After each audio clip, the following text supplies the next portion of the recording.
Le chant d'accueil, nous prendrons tout à l'heure Debout resplendit. C'est le chant 1304, pendant les 3 premiers couplets. Je vous mets la mélodie en tête.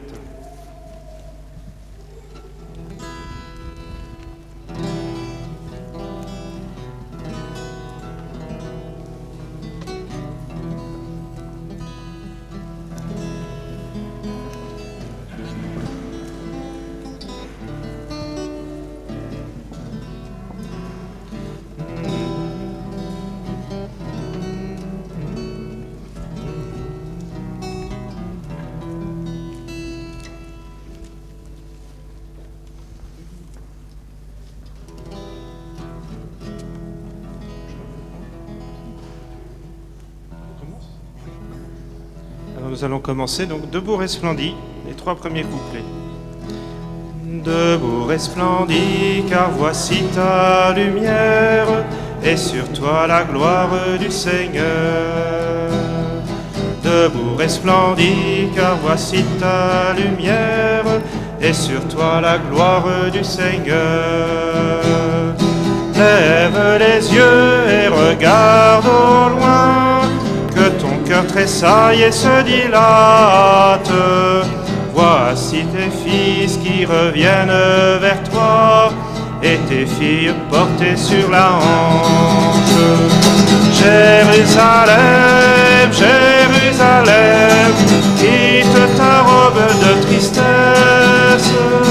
Jérusalem, Jérusalem, chante et lance pour ton Dieu. Toutes les nations marcheront vers ta lumière, et les rois à ta clarté naissante. Toutes les nations marcheront vers ta lumière, et les rois à ta clarté naissante. Des multitudes chameaux te couvriront, tous les troupeaux de Kédar et d'Epha. Venant de Sava, ils apportent leur élançon, faisant monter vers Dieu la louange. Jérusalem, Jérusalem, quitte ta robe de tristesse. Jérusalem, Jérusalem, chante et lance pour ton Dieu. Les filles étrangers rebâtiront tes remparts, et les rois passeront par tes portes.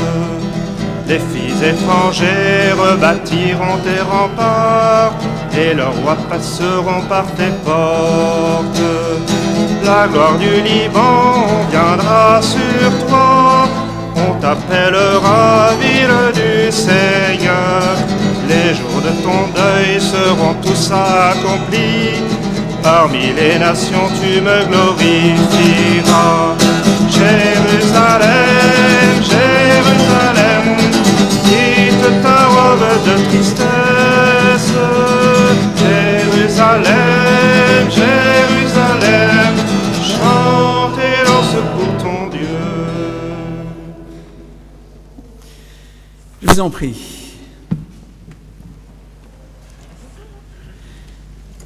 Voici venu le temps du culte, le temps de reposer nos vies,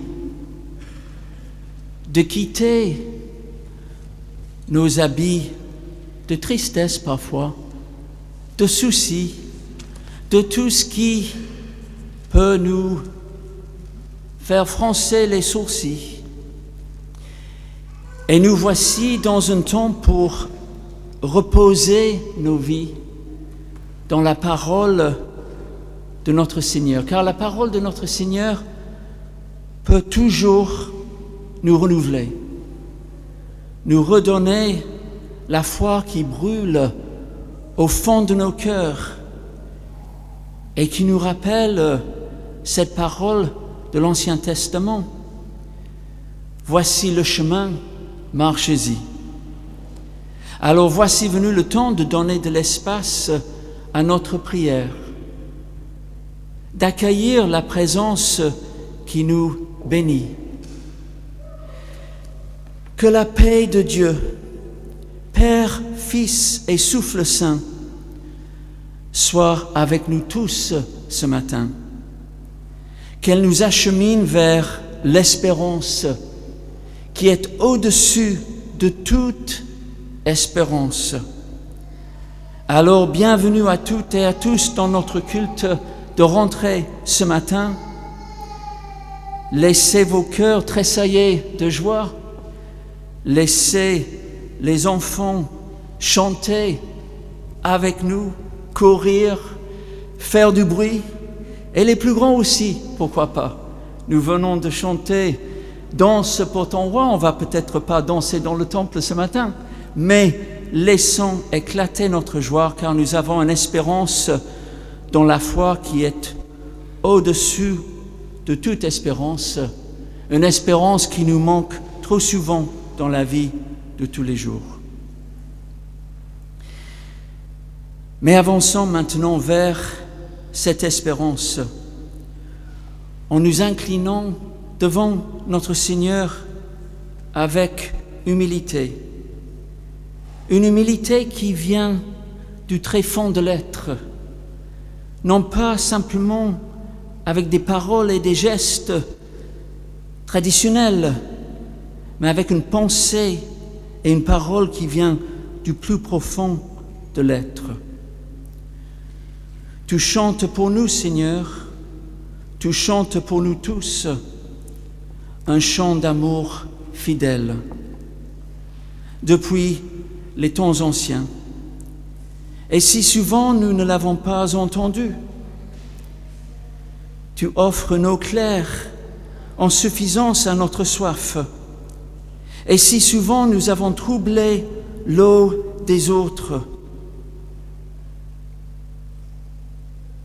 tu prends soin de nous, tu prends soin de nous tous au jour du brouillard. Et si souvent il nous arrive de bousculer de l'épaule les plus faibles, Seigneur, aie pitié de nous. Nos pieds ont souvent été boiteux devant toi, mais toi, tu es le bon Samaritain. Tu es celui qui guérit tout ce qui est boiteux.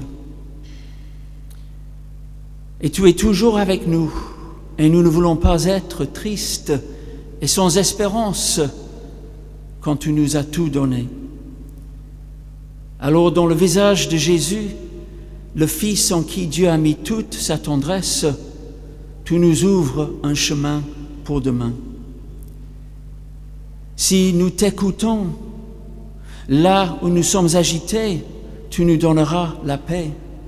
Là où nous avons peur de manquer, tu nous donneras ce dont nous avons besoin. Et là où nous ressentons notre faiblesse, tu nous donneras ta présence.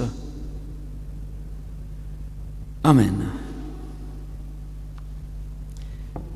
Et suite à ces paroles de repentance et de grâce, je regarde pour voir si Claire est là. Donc je crois que nous allons écouter un Alléluia, c'est bien ça.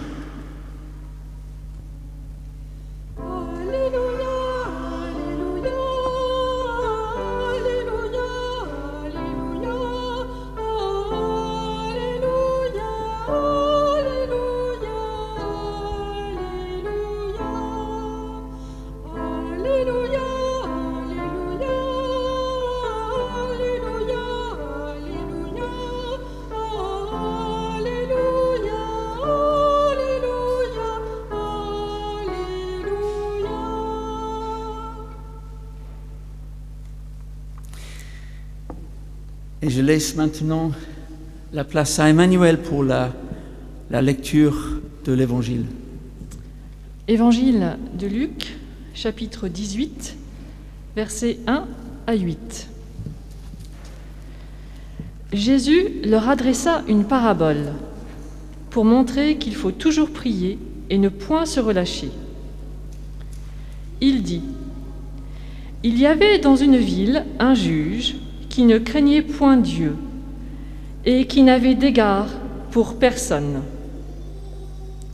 Il y avait aussi dans cette ville une veuve qui venait lui dire : Fais-moi justice de ma partie adverse. Pendant longtemps, il refusa. Mais ensuite, il dit en lui-même : Quoique je ne craigne point Dieu et que je n'ai d'égard pour personne, néanmoins, parce que cette veuve m'importune, je lui ferai justice, afin qu'elle ne vienne pas sans cesse me rompre la tête. Le Seigneur ajouta : Entendez ce que dit le juge inique. Et Dieu ne fera-t-il pas justice à ses élus qui crient à lui jour et nuit, et tardera-t-il à leur égard ? Je vous le dis, il leur fera promptement justice. Mais quand le Fils de l'homme viendra, trouvera-t-il la foi sur terre ?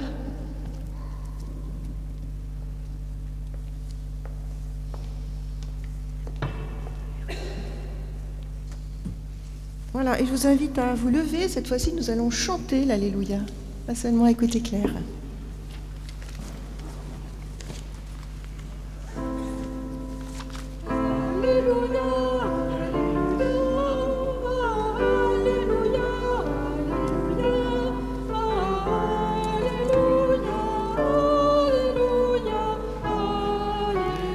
Alors, les paroles, c'est facile, c'est Alléluia. Et vous suivez Claire, c'est très chantant, on va y arriver.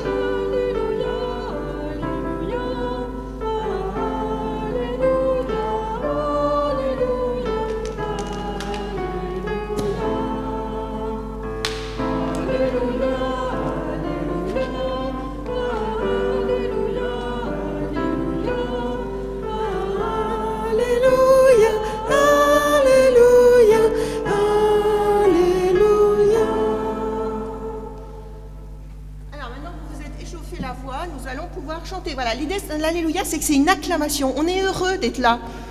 Bon, pas tout le monde, je sais. Il y en a, peut-être quelques enfants qui ont été un petit peu poussés en avant par leurs parents. Je peux vous raconter une très jolie phrase que j'ai entendue hier au mariage de Jaona. Et voilà. Et le papa, pour faire lever son fils tous les matins, lui disait, le dimanche matin, lui disait : on ne croit pas seulement avec son cœur, mais aussi avec ses pieds. C'est bien ça qui a été dit, je crois. Hein, voilà, que je me trompe. Mais d'abord, ah oui, même d'abord. Voilà, donc effectivement, certains, vous avez peut-être été un petit peu tirés du lit pour venir à ce culte de rentrée, mais parce qu'effectivement, voilà, quand le corps bouge, et là, il va falloir le faire peut-être bouger encore plus en chantant Alléluia de tout notre cœur, voilà, on sent qu'effectivement, notre cœur, notre cerveau, notre âme, je ne sais pas ce que vous voulez, voilà, tout d'un coup, commence à se réveiller. Voilà, donc croyons aussi avec notre bouche, peut-être. Donc, Alléluia, toujours la même chose.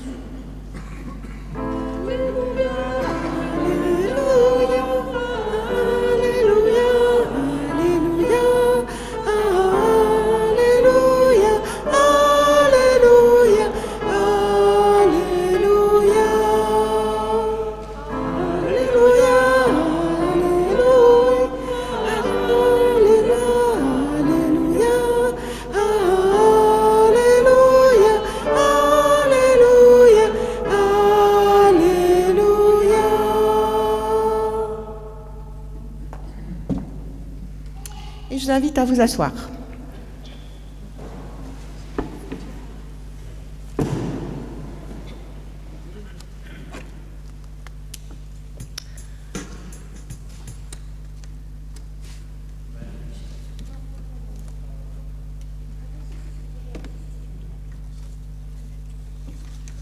Alors, je ne sais pas s'il y en a qui arrivent à voir l'écran, mais ceux qui arrivent à le voir, peut-être qu'ils sont les plus proches, est-ce que vous pouvez me dire ce que vous voyez ?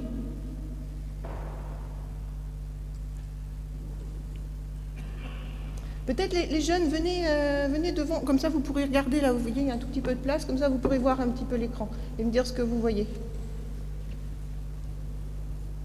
Allez, Baptiste et Mathilde, venez venez voir là, comme ça vous mettez devant, vous pouvez vous asseoir sur les bancs, personne ne vous verra. Qu'est-ce qu'on voit là-dessus? On voit rien? L'image n'est pas très bonne, il fait trop beau aujourd'hui, on est d'accord. Alors, est-ce que c'est plutôt bucolique? Est-ce que c'est une jolie dame qui se promène? Ça a l'air festif. D'accord. Ouais, alors, là, ce sont des lances. Hein, donc, il y a des gens avec des lances comme ça. Voilà. Vous arrivez à voir qu'il y a la mettez-vous un peu plus en face, évidemment.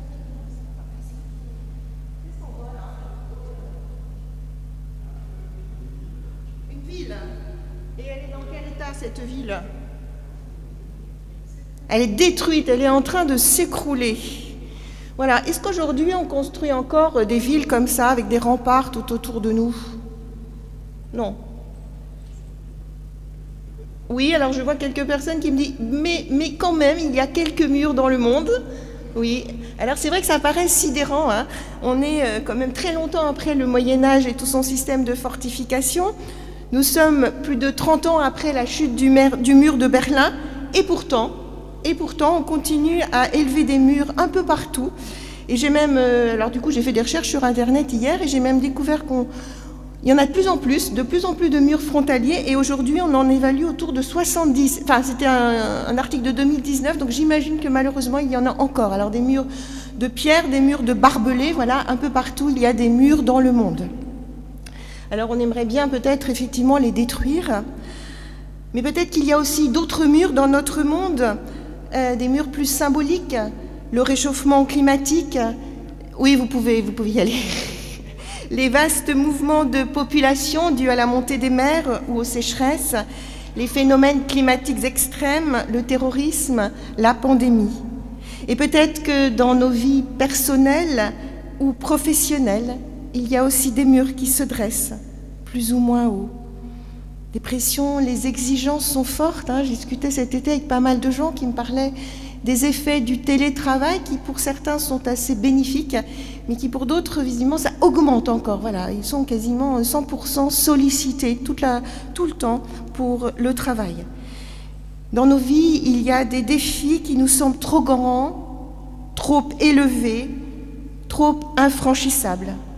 Des murailles inaccessibles, des murs qui nous barrent le chemin, des voies sans issue, et nous sombrons parfois dans le doute, dans le désespoir.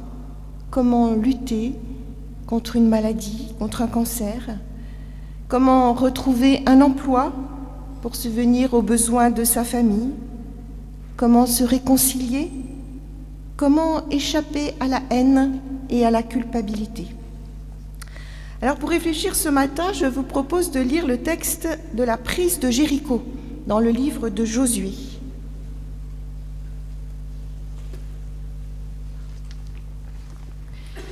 Voilà, et nous lisons dans le livre de Josué, au chapitre 6, les versets 1 à 15, je crois. Voilà, pour ceux qui suivent dans la Bible, vous allez voir, je vais sauter allègrement quelques passages. C'est un texte qui a été écrit en plusieurs strates, comme beaucoup d'histoires de l'Ancien Testament. Je vais vous prendre la strate, vous allez me dire, la plus agréable, mais si vous voulez qu'on parle des choses plus pénibles qui se situent à la fin parce que ça se termine mal, l'histoire, on pourra en discuter, mais peut-être plutôt à la fin du culte, c'est pas forcément idéal pour un culte de rentrée.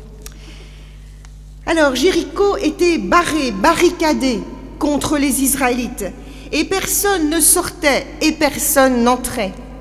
L'Éternel dit à Josué, « Vois, je livre entre tes mains Jéricho et son roi, les vaillants guerriers. Vous, les vaillants guerriers, vous ferez le tour de la ville. Vous tournerez autour de la ville une fois, et cela pendant 6 jours. 7 sacrificateurs porteront 7 cornes de bélier devant l'arche. Le 7e jour, vous ferez 7 fois le tour de la ville, et les sacrificateurs, les prêtres sonneront du cor. Quand on fera retentir la corne de bélier, quand vous entendrez le son du cor, tout le peuple poussera une grande clameur. Alors, le rempart de la ville s'écroulera sur lui-même, et le peuple montera, chacun devant soi. Joseph, fils de Noun, appela les prêtres et leur dit « Portez l'arche de l'alliance, et que cette prêtre porte cette corne de bélier. » Puis il dit au peuple « Passez, faites le tour de la ville. » Voilà, passez 6 fois, en silence, surtout ne parlez pas.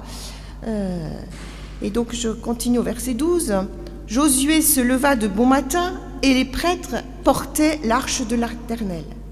Les 7 prêtres qui portaient les 7 cornes de bélier devant l'arche se mirent en marche et sonnèrent du cor. » Là, on est le 7e jour. Et ils firent 7 fois le tour de la ville. À la 7e fois, les prêtres sonnèrent du cor, et Josué dit au peuple « Poussez des clameurs, car le Seigneur vous a donné la ville. » Le peuple poussa des clameurs et l'on sonna du cor. Et alors le rempart s'écroula sur lui-même et le peuple monta vers la ville, chacun devant soi. Alors, qu'est-ce que quelqu'un peut me dire ce qui se passe dans cette histoire ? Vas-y, Sabine.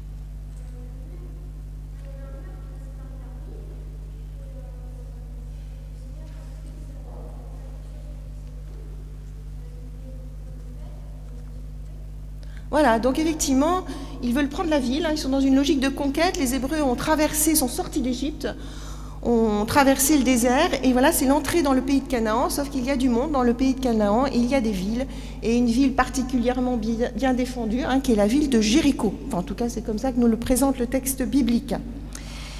Du coup, c'est vrai que c'est assez... Voilà, ça correspond à ce qu'on a vu, à l'image qu'on a vue tout à l'heure, Mais alors tu me dis, Samuel, qu'effectivement, ils vont faire des choses. Mais alors, qu'est-ce qu'ils vont faire? Est-ce qu'ils vont faire comme sur l'image? Non? Comment est-ce qu'on fait d'habitude pour assiéger une ville? Quelqu'un d'autre peut me le dire, comment on fait pour assiéger une ville? On les affame, oui. On les attaque, voilà. Souvent, en général, on essaie de les attaquer, en tout cas quand ça apparaît. Et finalement, ce n'est pas du tout ce que Dieu va leur faire faire. Qu'est-ce qu'il va leur faire faire? Voilà, il va leur faire faire des tours de la ville. Et donc, c'est vrai que c'est assez étonnant. Surtout que, qui va faire le tour de la ville? Tu peux peut-être nous montrer l'image suivante, Pascal, s'il te plaît. Voilà, qui est-ce qui fait le tour de la ville? Des musiciens. Est-ce que c'est seulement des musiciens qui font le tour de la ville? Des prêtres. Voilà, des prêtres qui portent des cornes de bélier, donc c'est les corps, c'est les chauffards, qui évoquent l'écoute de la parole de Dieu. Et donc ils font le tour de la ville. Combien de fois? On va regarder quelqu'un d'autre. Combien de fois ils font le tour de la ville? 7 fois. 7 fois, ce qui est un chiffre symbolique. Et voilà, on voit bien la contradiction dans les paroles de Dieu. Et vous, tous les hommes de guerre, donc pas juste les prêtres, vous tournerez autour de la ville, faisant le tour de la ville une fois, et ainsi feras-tu 6 jours durant. Oui, c'est une curieuse façon de faire la guerre, et Victor Hugo, dans un poème des Châtiments, nous fait bien remarquer le burlesque de la situation. Donc le 6e jour, et le roi revint à gorge déployée et cria « Ces Hébreux sont de bons musiciens ». Autour du roi joyeux riaient tous les anciens qui le soir sont assis au temple et délibérèrent. À la 7e fois, les murailles tombèrent. Oui, Victor Hugo nous fait bien entendre que c'est très bizarre cette histoire. Et on est frappé par le retour du chiffre 7. C'est pendant 7 jours que l'on fera le tour de la ville. Ce sont 7 prêtres qui portent en avant de l'arche d'alliance les 7 corps. Et si les 6 premiers jours se déroulent en silence, le 7e jour, on fera 7 fois le tour de la ville et l'on sonnera de la trompe. Et donc on voit bien, comme nous le montre ce tableau de Jean Fouquet, que c'est de l'ordre d'une procession liturgique ce qui est en train de se passer. Alors, si je vous propose de lire ce texte, c'est parce qu'il me semble que nous sommes invités à suivre un chemin de spiritualité face à tous les murs qui se dressent dans nos vies, des murs symboliques, des murs réels. Voilà, nous avons tous un peu de ça. Et du coup, je vous propose de regarder une dernière image, qui est une image toujours de James Tissot. Voilà, ces prêtres qui portent ces cornes de bélier. Alors, le son n'est pas extrêmement mélodieux, hein, mais s'il raconte toute l'histoire, voilà, toute l'histoire d'Israël, comment Israël est en lien avec Dieu. Et il me semble que ce texte de Jéricho nous invite à l'espérance. Car vous imaginez quelle espérance indéfectible il fallait pour oser faire le tour de la ville assiégée. Et non seulement le premier jour, alors le premier jour passe encore. Les habitants de Jéricho pouvaient se dire « Oula, là il doit y avoir une ruse, je ne sais pas ce qu'ils sont en train de faire, mais il y a quelque chose qui se passe. » Mais surtout, il fallait continuer. Et le deuxième jour, il faut y retourner et se dire que là, les habitants de Jéricho ont commencé à se faire passer le mot et qu'ils sont en haut des remparts et qu'ils regardent ces guerriers qui sont en train de faire le tour de la ville. Et vous imaginez, le troisième, le quatrième, le cinquième jour, là, les colibets se déclenchent. Tout le monde se met à ricaner et à s'amuser et à regarder goguenard, ces étranges mœurs, pour attaquer une ville. Et pourtant, nous dit Victor Hugo, à la 7e fois, les murailles tombèrent. Oui, alors osons-nous prendre le temps de la prière, de la méditation, de l'écoute.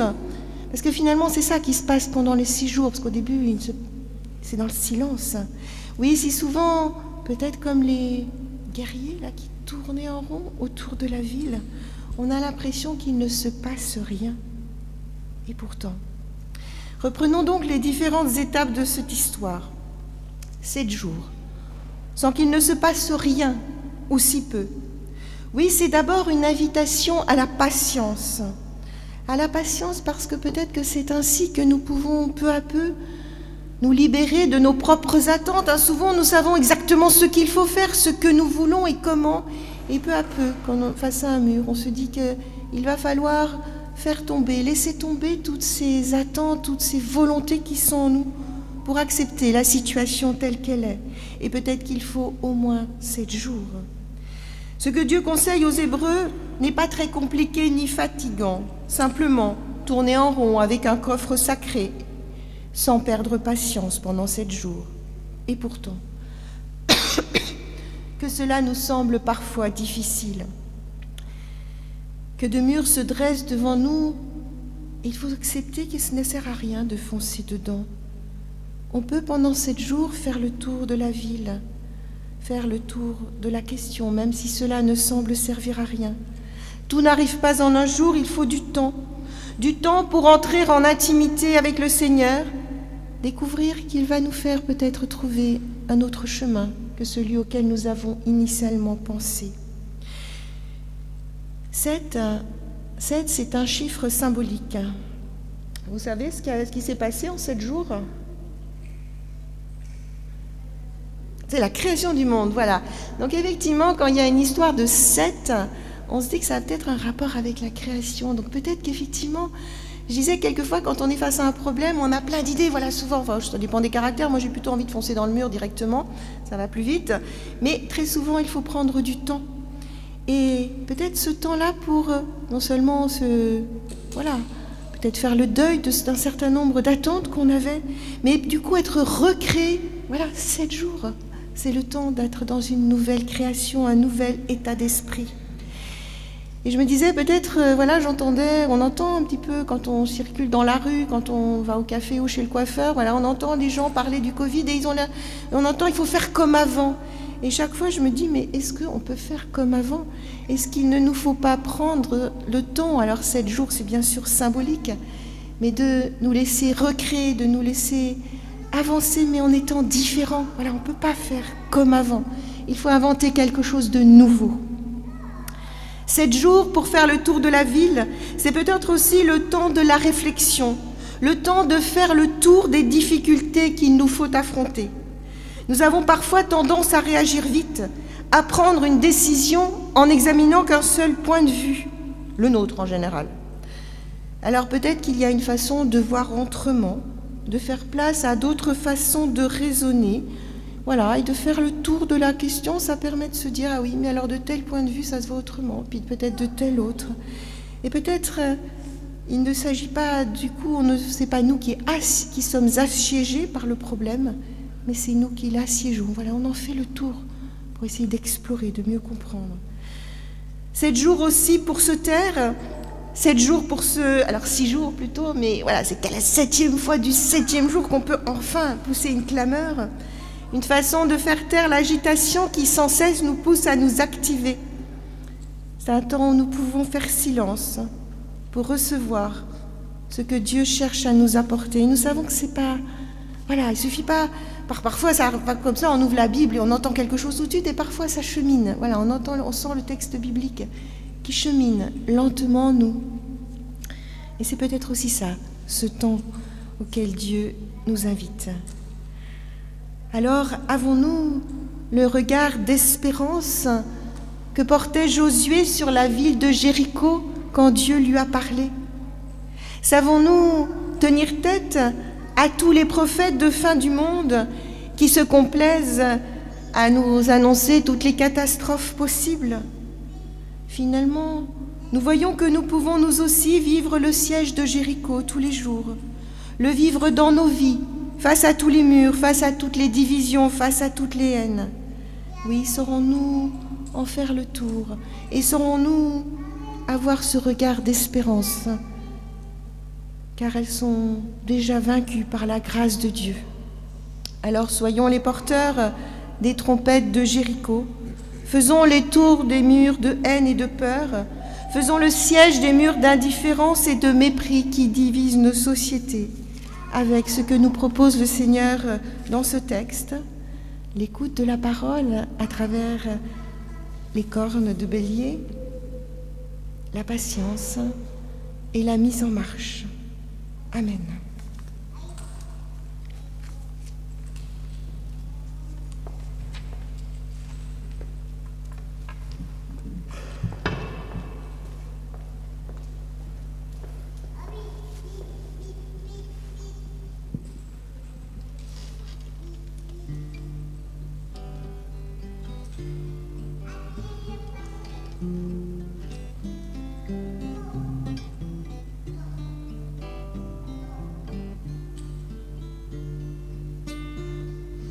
Voir et te comprendre, n'écouter que toi, te suivre et te connaître, toi mon seul Seigneur, Jésus-Christ. Laisse venir sur mon âme un rayon de ta lumière, fais retentir ta parole, qu'elle éclaire mes chemins. Te voir et te comprendre, n'écouter que toi, te suivre et te connaître, toi mon seul Seigneur, Jésus-Christ. Laisse briller sur mon âme le soleil de la justice, fais retentir ta parole, apprends-moi ta vérité. Te voir et te comprendre, n'écouter que toi, te suivre et te connaître, toi mon seul Seigneur, Jésus-Christ.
Suite à ce temps de réflexion qui apaise nos cœurs, qui nous rappelle que notre Seigneur est avec nous, à nous de marcher en gardant la foi dans nos cœurs tous les jours de la semaine. Et ce temps méditatif qui nous rappelle que notre joie, c'est de voir et de contempler celui qui nous donne de marcher dans ce monde. Alors, suite à ce temps, levons-nous à nouveau pour chanter le 35-19, pour que le jour qui se lève.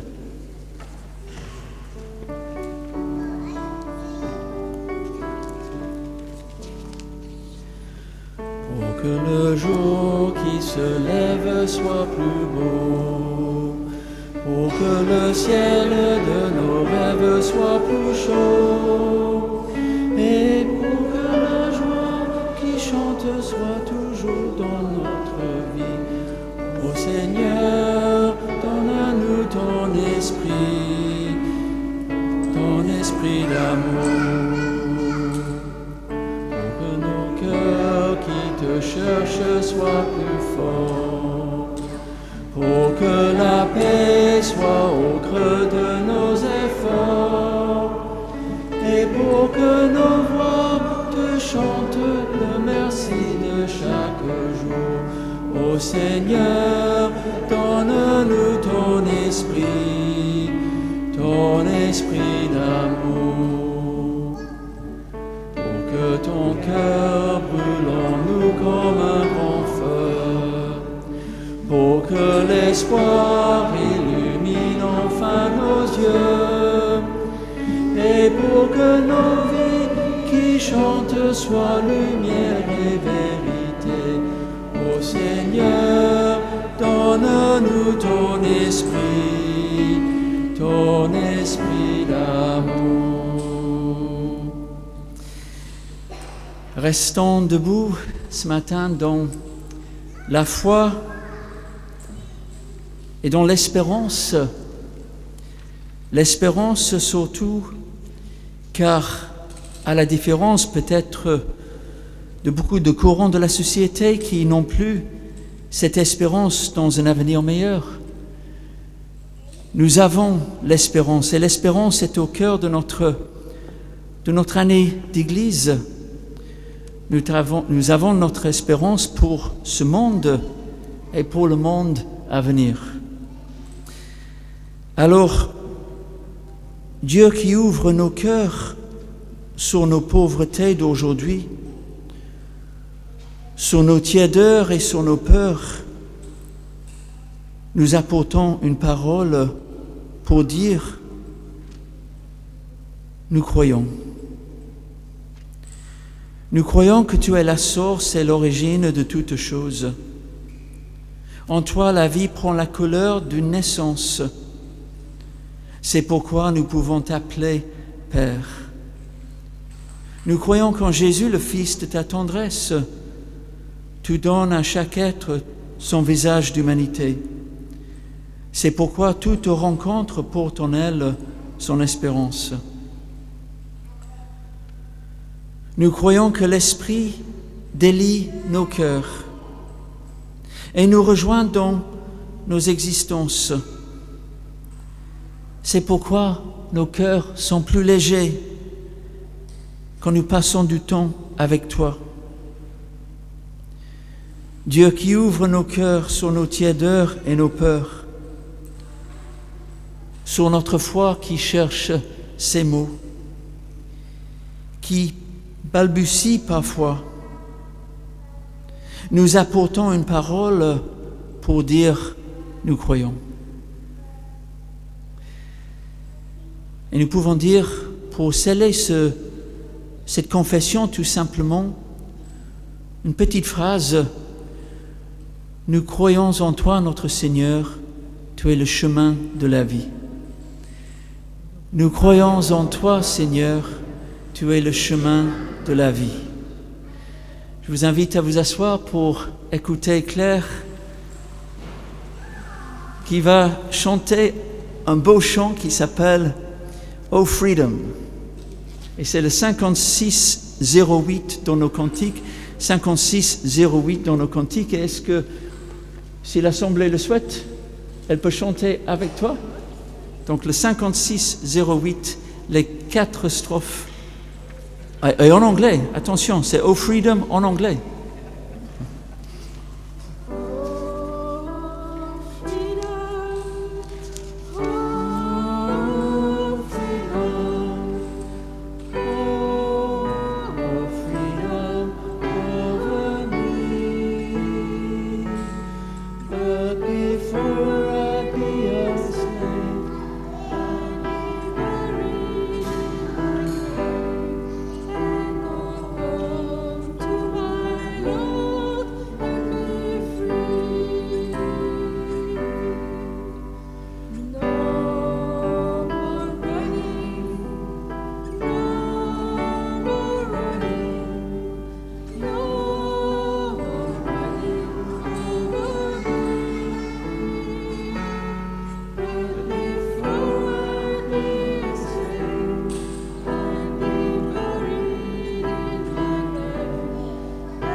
Merci, donc un chant qui a été écrit il y a très longtemps, dans une circonstance différente de la nôtre. L'esclavage aux États-Unis, les champs de coton. Et encore, ces paroles ne sont-elles pas actuelles pour beaucoup de choses dans la vie contemporaine? Et suite à ce chant, je crois que c'est Gabriel ou Frédéric qui va venir pour dire quelques mots pour les jours à venir.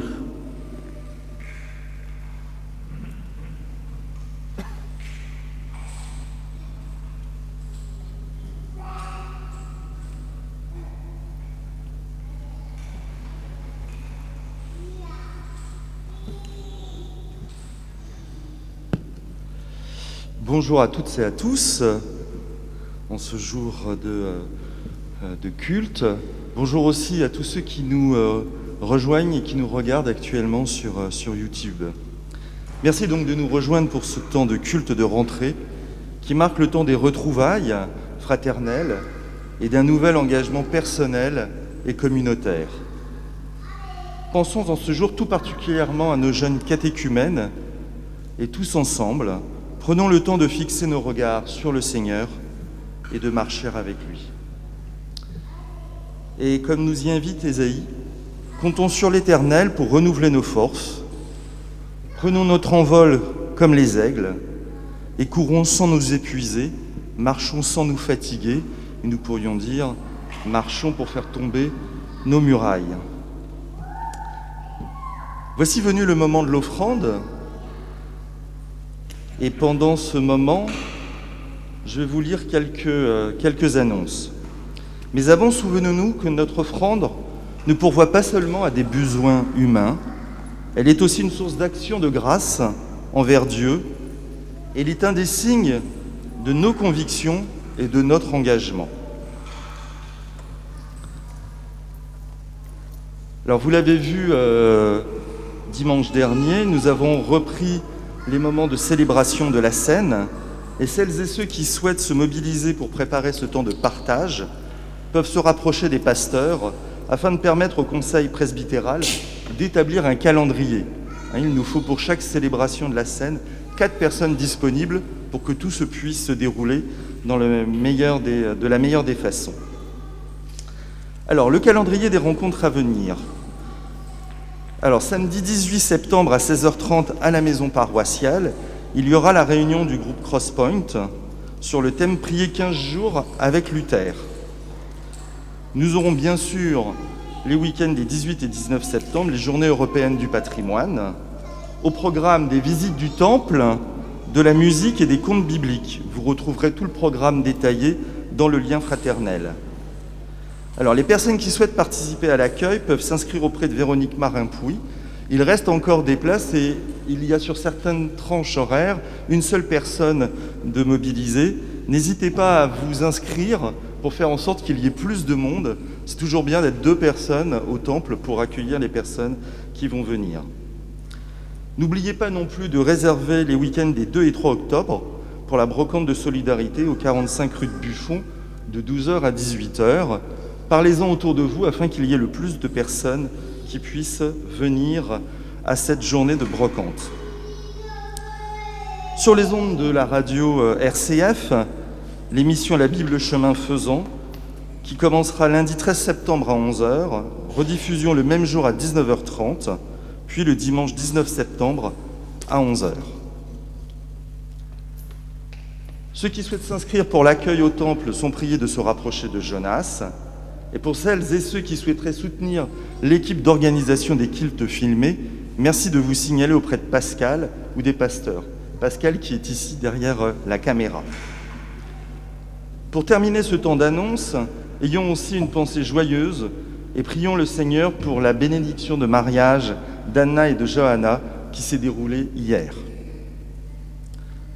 Je vous propose maintenant de prier pour les offrandes. Seigneur, nous te rendons grâce pour les dons que jour après jour nous recevons de ta bonté. Accepte cette offrande comme un signe de notre amour et de notre consécration à ton service. Bon dimanche et bonne semaine à toutes et à tous, et merci encore à toutes les équipes mobilisées qui permettent aujourd'hui ces temps de culte.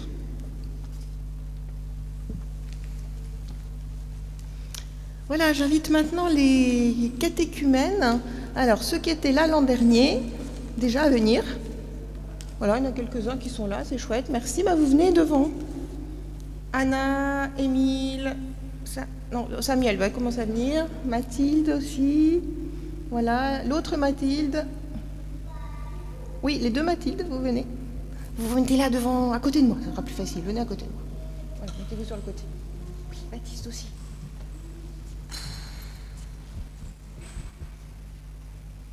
Samuel, viens.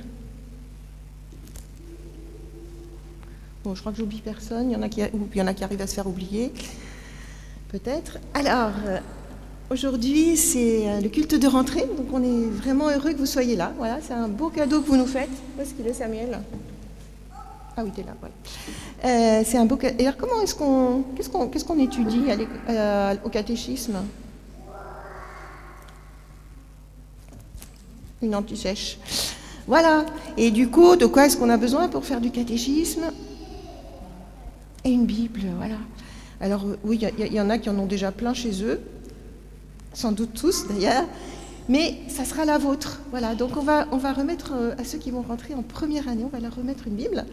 Et peut-être que ça peut être, je sais pas, Mathilde, est-ce que tu veux le remettre à ton homonyme? Tu vas remettre une Bible à Mathilde. Voilà. Donc ça, c'est une Bible. C'est fait pour être... Alors en général d'ailleurs, les catéchumènes, vous n'avez pas de problème, vous vous en emparez, vous mettez votre nom partout, en particulier sur la tranche, et vous la cornez, et c'est merveilleux, voilà, c'est super. Une Bible, c'est fait pour être utilisée, lue et relue. Voilà, tu la remets. Voilà, c'est à toi, donc comme ça tu pourras la lire, et tu trouveras peut-être de temps en temps, quand tu te poseras des questions, tu pourras chercher des textes qui font du bien. Ou des textes qui posent question, dans les 2 sens. Qu'est-ce qui veut la remettre à Samuel? Oui, tu veux la remettre à Samuel? Voilà, Samuel, que Samuel te t'accompagne tout au long de ces années de catéchisme.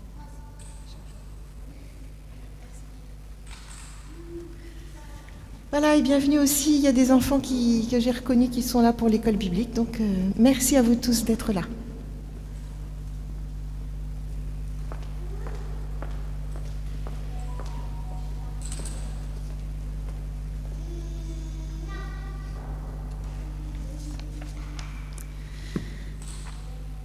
Une dernière annonce.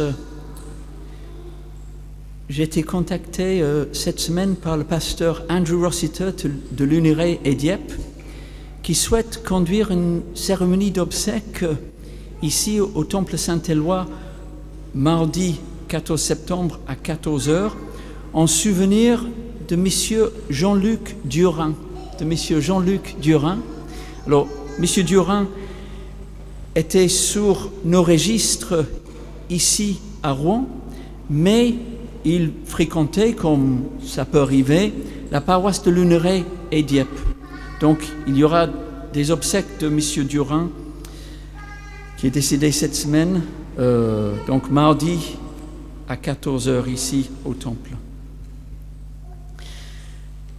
Nous prions maintenant, après avoir été renouvelés, apaisés même par la parole, dans la joie d'un culte de rentrée avec les enfants qui nous rejoignent.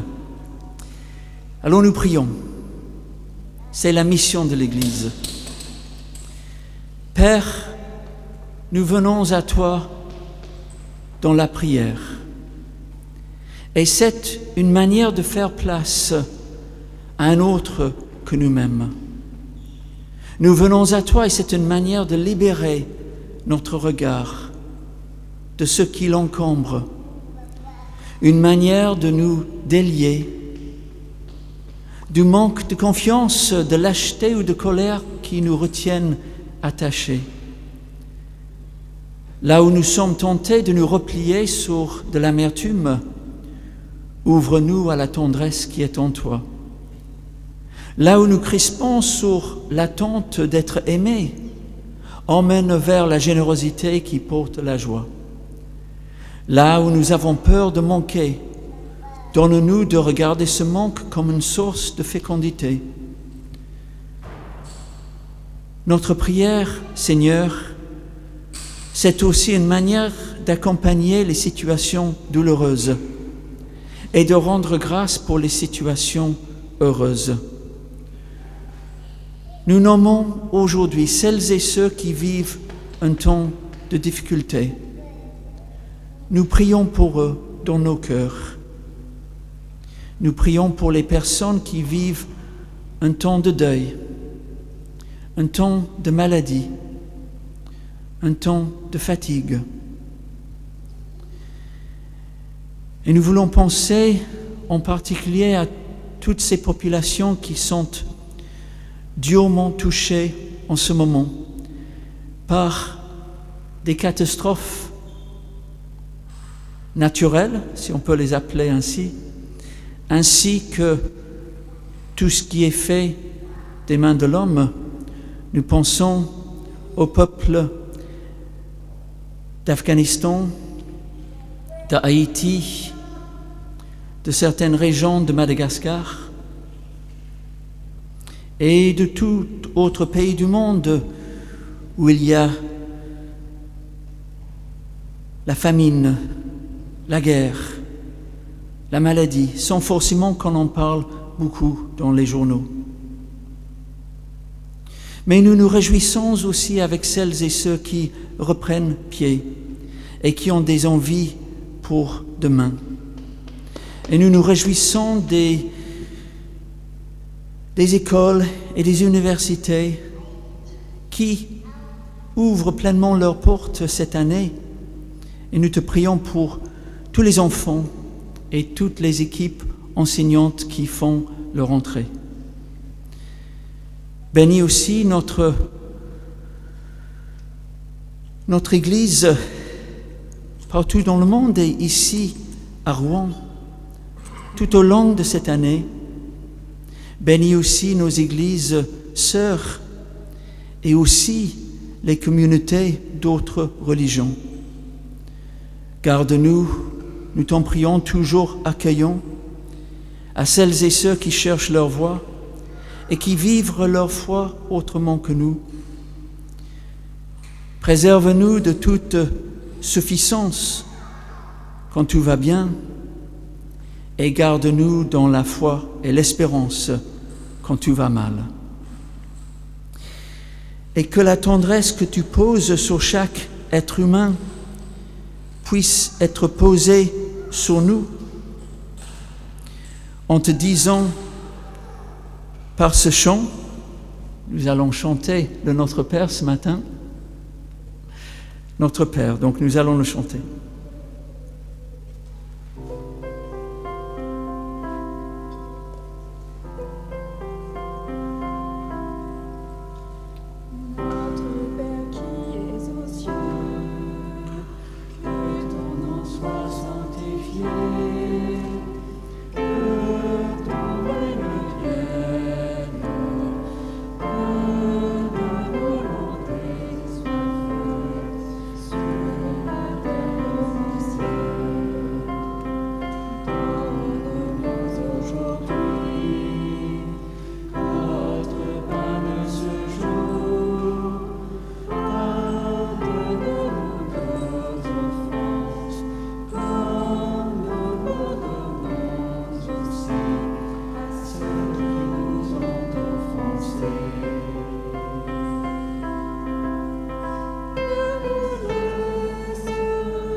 Merci. Et je profite de ce temps de rentrée pour dire en notre nom à toutes et à tous un grand merci à toute l'équipe qui porte ces cultes, qui permettent à notre Église d'aller de l'avant, et à celles et à ceux qui ont préparé ce culte de ce matin. Je vous invite à vous lever une dernière fois avant de recevoir la parole de bénédiction, et c'est Jean-Charles qui va nous conduire après à nouveau dans un chant qui s'appelle « Allez porter ma joie au monde ». Mais avant cela, recevez la bénédiction. Que le Dieu de tendresse qui a levé Jésus d'entre les morts fasse lever en nous ce qui est mort et nous conduise à la vie. Que l'Éternel fasse rayonner l'habit de lumière qu'il a posé sur chacun de nous et qu'il nous garde dans son amour. Que le Dieu de toute espérance fasse lever en nous la plus belle des moissons et nous transforme en semeurs de son royaume. Amen.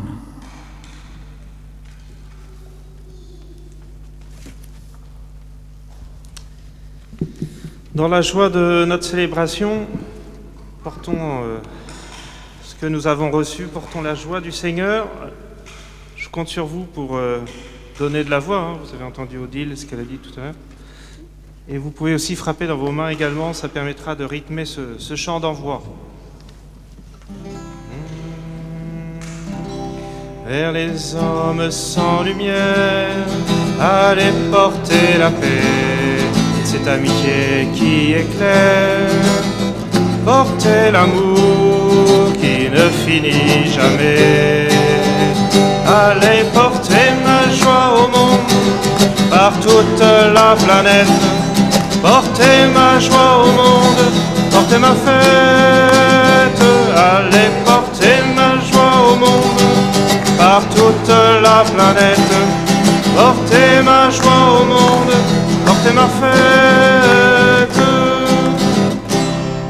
aux travaux de cette terre. Allez pour la moisson, il y a tant de travail à faire. Pour moissonner à tous les horizons. Allez porter ma joie au monde, par toute la planète. Portez ma joie au monde, portez ma fête. Allez porter ma joie au monde, par toute la planète.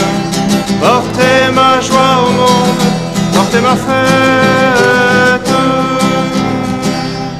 Pour le royaume à construire, allez porter vos vies, portez vos pierres et vos rives au monde neuf qui doucement grandit. Allez porter ma joie au monde,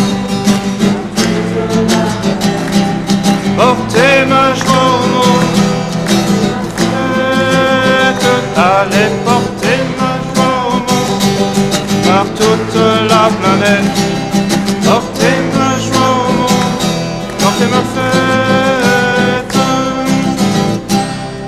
Aux enfants de la souffrance, allez tendre la main, offrir une seconde chance pour inventer ensemble un lendemain. Allez porter ma joie au monde, par toute la planète. Portez ma joie au monde, portez ma fête. Allez porter ma joie au monde, par toute la planète. Portez ma joie au monde, portez ma fête.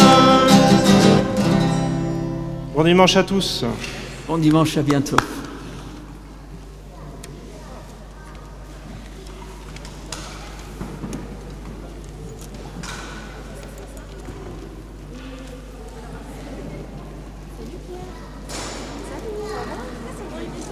Juste une petite chose, vous avez des petits bouquets